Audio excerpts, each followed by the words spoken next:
É falsa a ideia de que Lula se tornou um político inocente. Ao confirmar por 8 votos a 3 a anulação das sentenças que a Lava Jato impôs ao líder máximo do PT, o plenário do Supremo Tribunal Federal apenas se rendeu à tese jurídica segundo a qual os processos contra Lula não deveriam ter sido julgados em Curitiba porque envolviam uma roubalheira que não se limitava à Petrobras. Todas as culpas terão de ser julgadas novamente, em outra praça, mesmo aquelas que foram sacramentadas em 3 instâncias do Judiciário. A ficha de Lula foi momentaneamente lavada, mas ainda não foi enxaguada. Não há absolvição, mas protelação das culpas. Na prática, o Supremo presenteou Lula com uma autorização para percorrer a conjuntura política como candidato a 2 posições. Está liberado para disputar um 3º mandato à presidência da República. Como é improvável que as novas sentenças sejam produzidas em curto prazo, Lula tornou-se candidato também à prescrição dos crimes que lhe foram atribuídos em processos como o do triplex do Guarujá e o do sítio de Atibaia, corrupção e lavagem de dinheiro.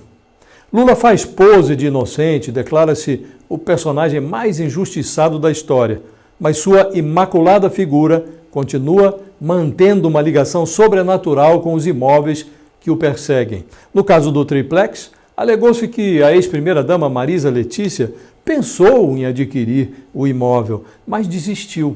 No caso do sítio de Atibaia, Lula cogitou comprar a propriedade, mas também voltou atrás. As investigações revelaram um fenômeno muito curioso.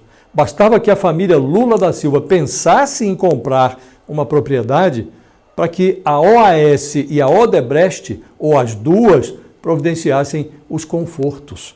Do nada, sem que ninguém solicitasse. No triplex, por exemplo, surgiram um elevador, uma cozinha de luxo, uma sauna, um piso novo. No sítio, outra cozinha, a reforma da sede, a construção de anexos, melhorias no lago, pedalinhos. De repente, quando a coisa vira escândalo, Lula foge pela porta de incêndio. Não é meu, não tenho nada a ver com isso. Esse tipo de enredo divide os brasileiros em 2 categorias. Aos cínicos, que conseguem usufruir graciosamente de um sítio paradisíaco do tamanho de 24 campos de futebol, e aos azarados, que não dispõem de amigos tão generosos.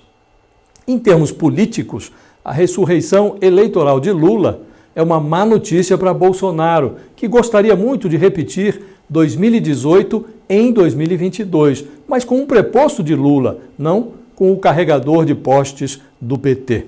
O julgamento do Supremo ainda não acabou. Será retomado na quinta-feira da semana que vem. Falta decidir se os processos contra Lula serão julgados em Brasília ou em São Paulo. O presidente do Supremo, Luiz Fux, declarou que colocará em votação também o que chamou de questão da suspeição. Ele se refere à decisão da 2ª turma do Supremo que colou em Sérgio Moro a pecha de juiz suspeito nos casos relacionados a Lula. Mantida essa decisão, os processos voltam à estaca zero, potencializando a perspectiva de prescrição, que também pode ser chamada de impunidade. Qual?